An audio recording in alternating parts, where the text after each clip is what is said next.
we've got some big and shocking news about the Canon EOS R5 announcement, the R1 announcement, and a bunch of lenses that are supposed to be announced alongside them. Will the Canon EOS R5 get announced before the Canon EOS R1? The answer is yes, according to Canon rumors. The big surprise, and this goes against what we previously reported, is that the Canon EOS R5 Mark II will be announced alongside the Canon EOS R1 in the next couple of months. I would think this puts us somewhere around April.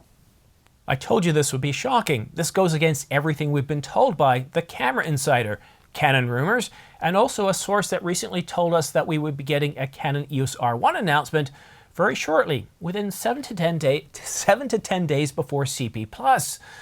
I'm not sure what to think about this, and this isn't the only revelation. We've got many revelations, and I'll get to those in just a short moment. But this, according to Canon rumors, is a CR3. This source doesn't comment ahead of time on all product releases, but when they do, they've been 100% correct. The source was unable to nail down the definitive announcement dates, but those may not have even been decided by Canon. So, when are we getting a development announcement for the Canon EOS R1? Is it going to be 7 to 10 days before CP+, as my source has previously told us? A development announcement for the Canon EOS R1 will happen at the same time as the official announcement for the Canon EOS R5 Mark II. Wait a minute, the Canon EOS R5 Mark II is supposed to be coming sometime in April. This according to Canon rumors in this story. So we're going to get a development announcement for the Canon EOS R1 at the same time in April? What does that mean for shipping dates? What does that mean for shipping dates for the R5? What about for the R1? Does that mean that the R1 isn't going to come for several months later? So that's April, May, June. Are we looking at June, maybe even July for the R1? What about the R5 Mark II? Will that ship? You see, it's all beginning to get a little bit mixed up. I told you this was shocking, and we've got more shocking news coming, so just, relax, sit down, enjoy your coffee and tea, because we've got a lot more to reveal here. So let's now talk about lenses. Canon will announce both an RF 28mm f1.4 or it's going to be an f1.8, and it's not known at this point if it's going to be L series or not. And of course, finally, for everybody that was asking me questions yesterday, Canon Rumors is telling us that the Canon RF 35mm f1.2, not 1.4, L series USM will be announced around the same time, perhaps on the same day as the Canon EOS R5 Mark II. And the Canon RF 70 to 200mm f2.8 L series image stabilized USM is a Z lens. That means it's going to be tailored more to video shooters, and it's going to be announced before July of 2024. And of course, it's going to have that internal zoom that we've already reported on, as well as the same power function as the RF 24 to 105 f2.8 image stabilized USM Z. So that's at least good news. Now, Canon Rumors didn't provide us an update on the RF 28 to 70mm f2 Mark II. No update on that one. Now, if that was a Z, and that's what I kind of predicted yesterday, then yeah, I'd be excited and head over heels for that. And in my video yesterday, people jumped all over me for saying that the lens made a sound similar to a rabbit screeching, and it wasn't meant to be taken literally. For us video shooters, when you're shooting with that lens and you're shooting your talent, and if you don't have the boom off to the side, if you don't have your talent mic'd up separately, that sound, that fast whoosh sound, really does get in the way, and it makes things, well, you can't use the footage, and it's really irritating, almost to the same level. When you first see that and you realize you can't use your footage, it's like that screeching sound from a rabbit, something you just really didn't expect from a $3,000 lens. So I wasn't meaning to say it was an exact screech, but it's the same effect. Let me give you another analogy, and then we'll get to some more, get the last bit of shocking information. This isn't as shocking, but we'll get to it in just a moment. Imagine a scenario in your past where somebody said something and they really embarrassed you, and you went completely red, and you were in one of those positions where you just wanted to go in on yourself. You just felt utterly either ashamed or embarrassed or something like that. And then imagine how everybody else around you saw you. All they noticed is maybe you turned a slight bit red, and that was it. It was just a bit of a funny ha-ha moment. And that's what it's kind of like for a video shooter when we have these sounds when we don't expect it from an expensive lens.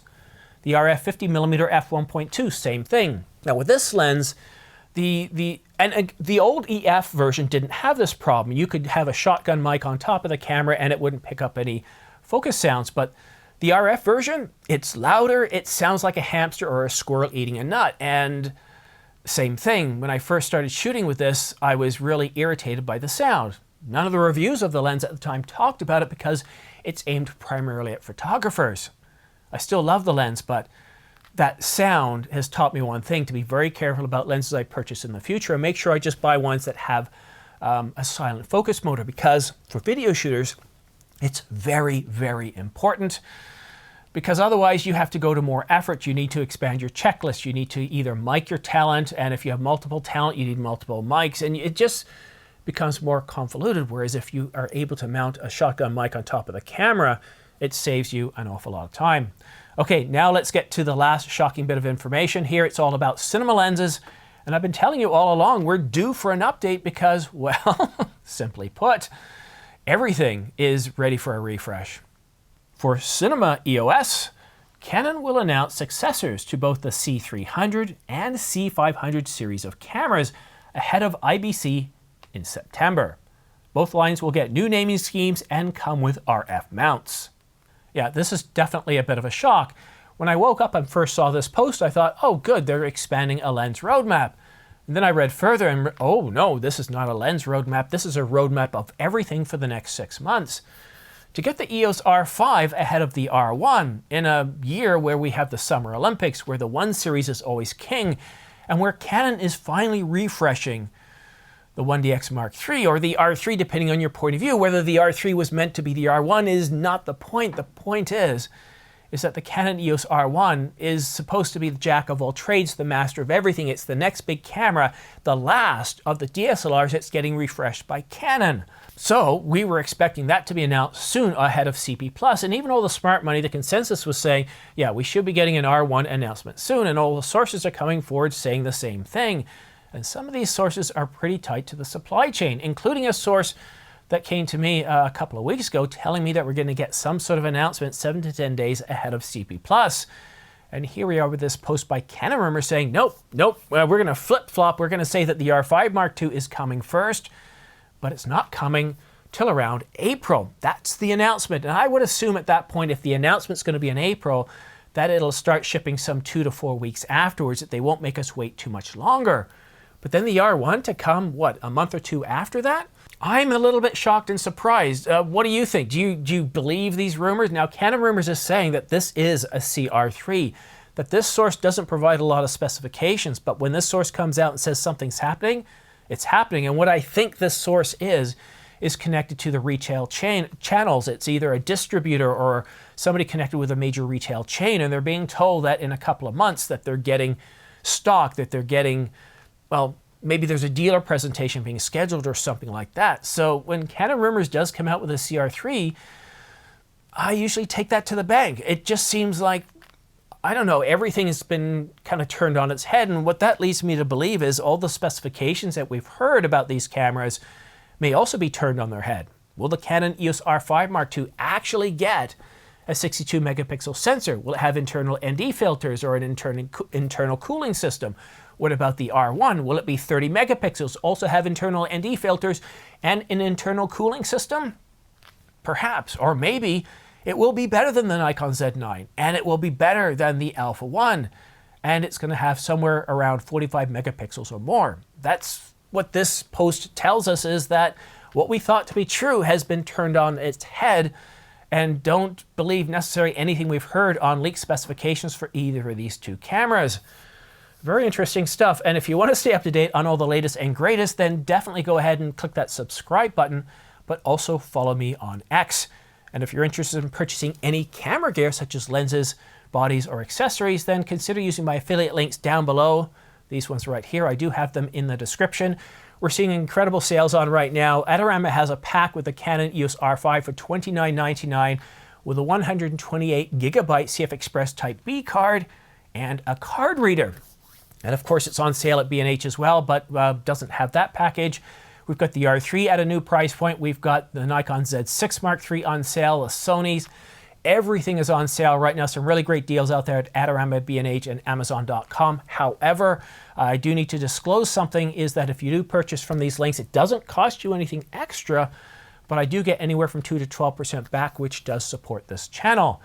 I'm just beside myself. I'm wide awake now. I'm really shocked by these this information here, so I better hurry up and close this off here so I can get up and edit this stuff and get it out the door for you. And I've also changed around my audio a little bit. Let me know if you like this better. I've tuned down the bass. I've adjusted the limiter and the EQ because I just haven't been happy with the audio. Audio is just like photography. It's a completely different field, and if you don't spend a lot of time learning it, it can be very hard to get right. But whew, what a day, huh? All right, thank you so much for watching. Have yourself a great day, and don't be surprised if you have we have another follow-up video very soon. Thanks for watching. Have yourself a great day, and we'll see you again soon.